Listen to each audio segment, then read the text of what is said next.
बिस्मिल्लाहिर्रहमानिर्रहीम अस्सलामुअलैकुम। Welcome to the farming tips में शाहिद अली अवान की जानिब से खुश आमदीद। अल्हम्दुलिल्लाह फार्मिंग टिप्स की सुंदरहानी ग्रेप्स फार्मिंग के ऊपर बनाई हुई वीडियोस को पाकिस्तानियों ने सबसे ज़्यादा पसंद किया है और सबसे ज़्यादा देखा है।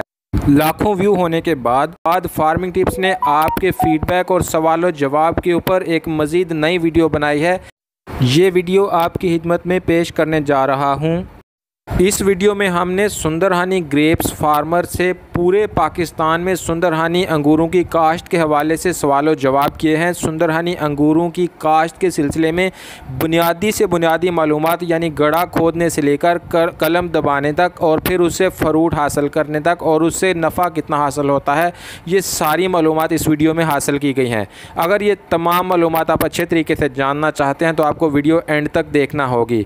तो चलें वीडियो प्रॉपरली स्टार्ट करते हैं। वीडियो को प्रॉपरली स्टार्ट करने से पहले आपको याद करवाना चाहूँगा कि बहुत सारे नाजरीन ने पिछली वीडियोस में इतराज़ किया था कि आपने फार्म का व्यू नहीं दिखाया। तो इस वीडियो में आपको ज़्यादातर फार्म का व्यू दिखाया जाएगा और फार्म का विज़िट करने वाले लोगों का व्यू दिखाया जाएगा और उसके बैकग्राउंड में मैं सवालात करूंगा और इसके फार्म के ओनर अकरम वड़ाइच साहब मुझे मेरे सवालों के जवाब देंगे जो आप लोगों ने ही पूछे थे मेरी पिछली वीडियोस में।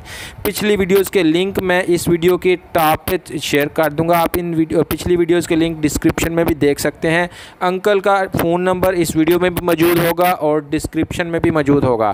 तो चलें सवाल जवाब का प्रॉपर सेशन स्टार्ट करते हैं। अस्सलामुअलैकुम अंकल, मेरे नाजरीन को अपना एड्रेस और टेलीफोन नंबर समझा दें, फिर बकिया मालूमात आपसे हासिल करेंगे। ऐसा मेरा नाम अकरम है, काश मेरी वड़ाइच है और मैं दुनिया पर का रहने वाला हूँ। ये दुनिया पर मुल्तान, खानेवाल और बहावलपुर के दरमियान है। तहसील दुनिया पर है, ज़िला हमारा डोदरा है। यहाँ चक नंबर 341 WB में मेरा ये ग्रेप्स फार्म है। मेरा टेलीफोन नंबर 0346 63 87 042 ये टेलीनर का नंबर है। अकरम वड़ाइच साहब, अंगूर की कलमें किस मौसम में लगाई जाती हैं? सब आपने पूछा है कलमें किस मौसम में लगाई जाती हैं।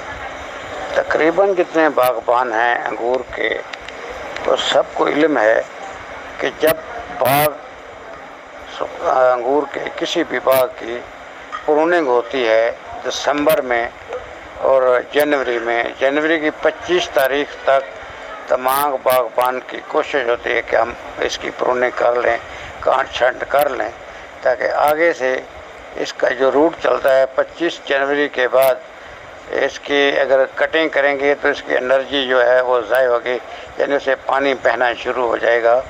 तो इससे बागबान को नुकसान होता है और हर आदमी की कोशिश रहता है कि 25 जनवरी तक हर हालत में इसकी प्रूनिंग कर ली जाए।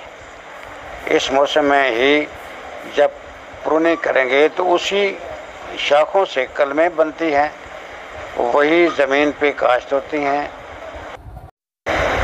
जो कलमें बनाई जाती हैं उस वक़्त हकीकत में पौधों की फोड़ का टाइम नहीं होता। ये वो जो कलमें हैं वो खेत में लगाने से फौरी नहीं उगेंगी, क्योंकि उस वक़्त वो ख्वाबीदा हालत में होती हैं। अब उनका एक प्रोसेस है। कुछ लोग तो थैलियों में काश्त करते हैं, कोई नर्सरी बनाते हैं, कोई खेत में काश्त करते हैं। बरकाफ जब कलम की प्रूनिंग होती है उस टाइम एक काश्त का टाइम नहीं होता, मगर बागबान की ये मजबूरी होती है कि उसने हर हालत में प्रूनिंग 25 जनवरी तक मुकम्मल करनी है। अब कलमों का एक प्रोसेस करते हैं, कलम बना के उठ के गट्ठे बांध के 100 के 50 के एक रेत के गड्ढे में एक गड़ा बनाते हैं, उसमें रेत रखते हैं। कलमों को जहर आलूदा करने के बाद उस गड्ढे में दबा देते हैं और 1 माह से कुछ अरसे के बाद ये कलमें शाखें बनाना शुरू कर देती हैं और जड़ें भी बनाना शुरू कर देती हैं।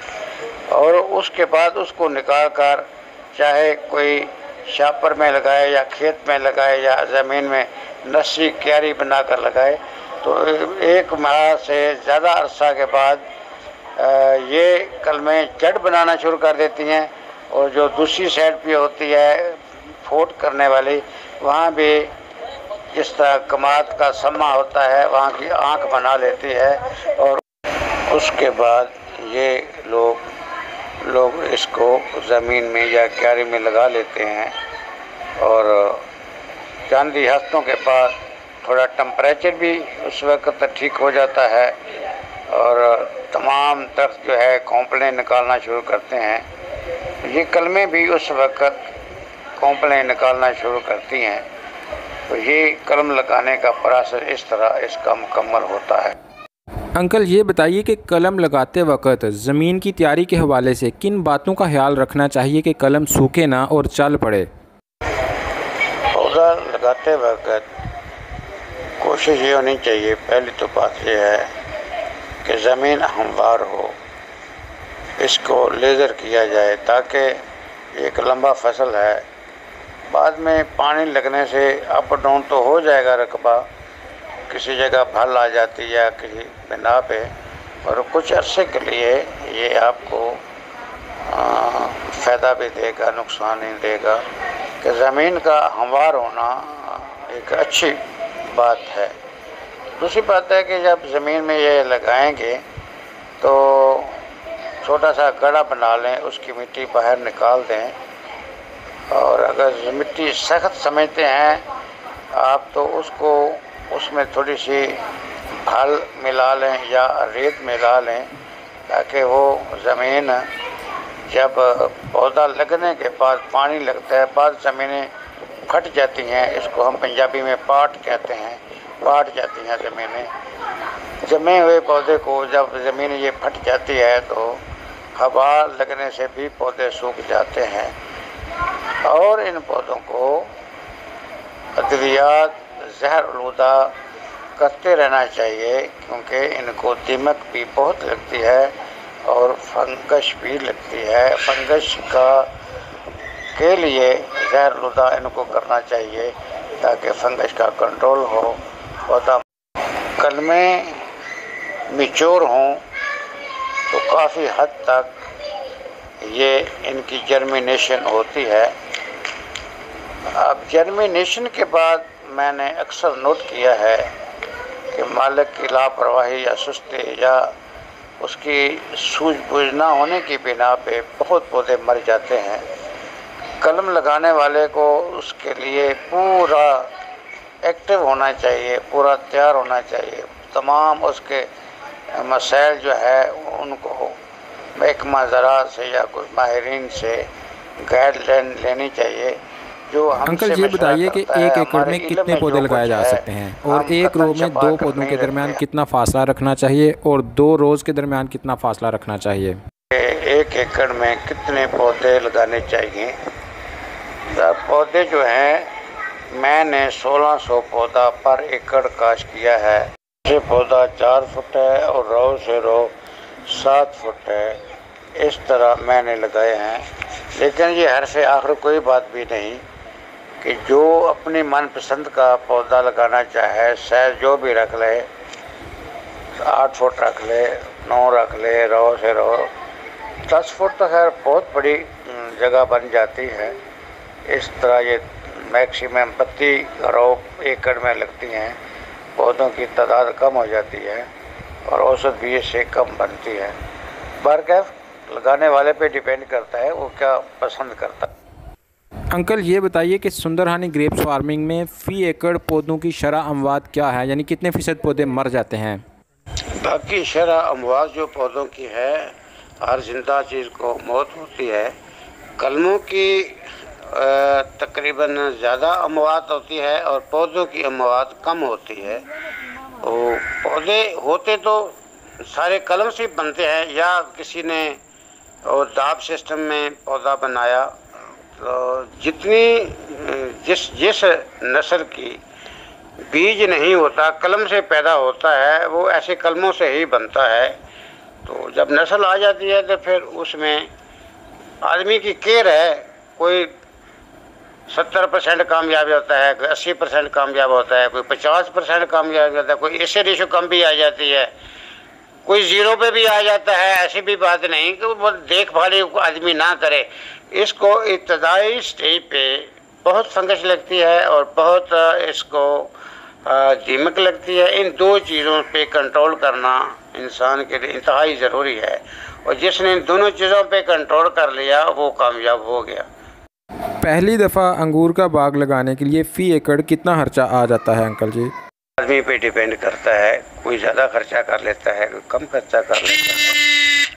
कोई वी के पिलर लगाता है, वाई के पिलर लगाता है, कोई आई के पिलर लगाता है। आई के पिलर से खर्चा कम होता है, वाई के पिलर से खर्चा ज़्यादा होता है।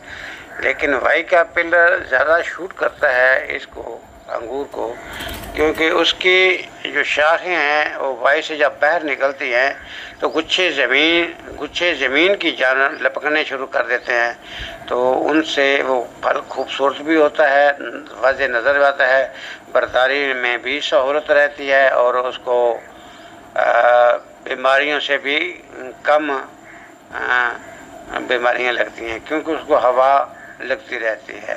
जो आई का पिलर है वो भी ठीक है, जो आदमी नहीं लगा सकता वाई का पिलर वो आई का लगाता है, लेकिन उस पर थोड़ा पौधों का झुरमुट रहता है, उसको फल को इतनी रोशनी नहीं लगती। इसको रोशनी की ज़रूरत होती है, और इस तरह की बहुत सी, मैं भी अभी नया हूँ, उम्मीद मैं भी करता हूँ कि इंशाल्लाह यूँ मुझे तजर्बा होगा मैं दोस्त अहबाब को अपने तजर्बे से आगाह करता रहूँगा। अगर कोई सुंदरहानी फार्मिंग में इंटरेस्टेड हो तो उसके लिए आप क्या कर सकते हैं? मैंने सुंदरखानी लगाया है तो मैं दुनिया को दावत देता हूँ, कहता हूँ जिसने बाग लगाना हो मेरे बाग का पहले सुंदरखानी नस्ल जिसने लगानी हो पहले मेरे बाग का विज़िट करे, अपनी आँखों से फल देखे, अपनी मुंह से फल खाए तो फिर बाग लगाए। ज़बरदस्त अकरम साहब, ये बताइए कि सुंदरहानी दूसरे फ्रूट से कैसे डिफरेंट है, कैसे पहचाना जा सकता है? एक तो मार्केट में दूसरे अंगूरों से इसकी शक्ल बिल्कुल मुख्तलिफ है। इसकी शक्ल का कोई पाकिस्तान में अंगूर नहीं। बाकी जितने ये दूसरा ये हाईब्रिड नहीं, ये नेचुरल देसी अंगूर है और बहुत मीठा है, खूबसूरत है। कैप्सूल की तरह इसकी शक्ल होती है, लंबा कैप्सूल तो खैर छोटा होता है, ये काफ़ी लंबा होता है, तो बहुत ही प्यारा फ्रूट होता है इसका। आगे इसमें सारा अमल दखल अल्लाह ताला की ज़ात का है। अल्लाह इसको बेहतर से बेहतर करे और हमारी जो मेहनत है अल्लाह ताला उसका हमें सिला दे, और हमारे पाकिस्तान में ये पंजाब में ख़ासकर ये कामयाब हो ताकि हर दूसरे से मुस्तफ़ीद हो सके, फ़ायदा उठा सके। और हम दिल से शाह साहब आपका भी शुक्रगुज़ार हैं, उन दोस्तों को भी जो इतनी दूर दराज इलाके से आते हैं ये देखने के लिए कि यह पंजाब में सबसे ये आदमी कहता है कि मेरे पास सुंदरखानी है, तो आम पहले बात ये थी कि सुंदरखानी पंजाब में होता नहीं, तो देखें तो सही ये फल है कैसा, इस आदमी का दावा सच्चा है या झूठा है। अल्हम्दुलिल्लाह अल्लाह की ज़ात का लाख लाख एहसान है मुझ पे। जितने बड़े बड़े भी लोग आए ना, किसी ने ये नहीं कहा कि आपने गलत दावा किया। सुंदरखानी का हो या दूसरे अंगूर हों, इनकी उम्र बहुत लंबी है और अच्छे फसलात हैं, लेकिन लंबी उम्र का फसल है। तीसरा कि अगर कोई पौधा मर जाए या इसकी नस्ल बढ़ाना चाहे तो किसी माली की या किसी माहिर की ज़रूरत नहीं, दिसंबर में इसकी कलमें काट के आगे लगा सकता है और जितना मर्जी चाहे बाग पानी ये इसकी बढ़ा सकता है। तो इसमें ये बहुत सारे फ़ायदे हैं। बहुत शुक्रिया वराइज साहब, आपका बहुत शुक्रिया, आपने बहुत अच्छी मालूमात दी। जी नाजरीन, इससे पहले मैं 2 वीडियोज़ पहले बना चुका हूँ ग्रेप्स फार्मिंग।